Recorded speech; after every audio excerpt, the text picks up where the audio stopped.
So I'm going to tell you something you probably did not know about me. When I was younger, I was a bit reckless. In fact, I was so reckless that I broke both of my arms.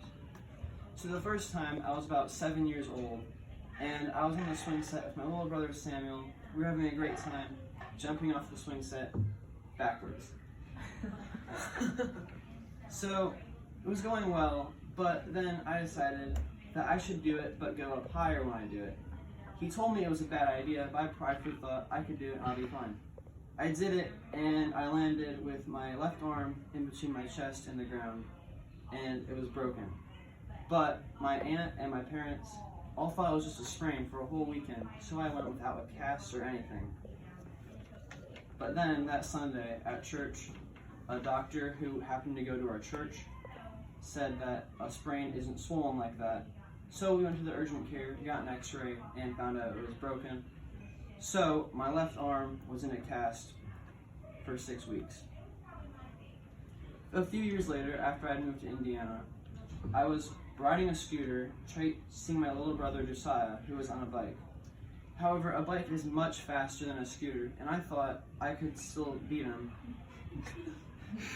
So I went as fast as I could, but the scooter went off of the road and I crashed.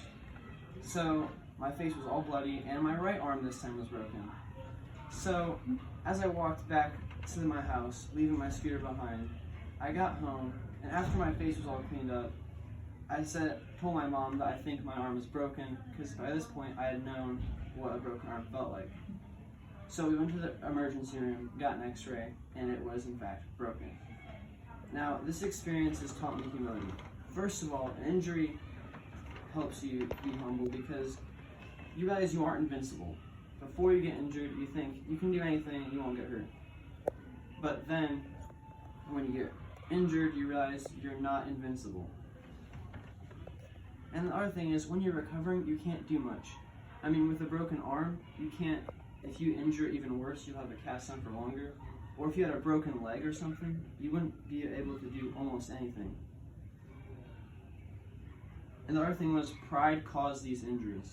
The first time, I pridefully thought that I could go off the swing super high and be just the cool big brother who does it and is fine. But I was wrong. And the second time, I pridefully thought that I could beat my brother who was on a bike, which is way faster than a little scooter. Both times I thought I was better than I was. So humility is something all of us should have. And pride comes before the fall. Just as in my story, Proverbs 16:18 states, "Pride goes before destruction, and a haughty spirit before a fall." And the Bible commands us to be humble. In fact, the Bible talks about humility 81 different times. Two of those verses are Ephesians 4:2, which states, "Be completely humble and gentle, be patient, bearing with one another in love." And James 4:10, which says, "Humble yourselves therefore before the Lord, and he will lift you up." So all of us need to be humble.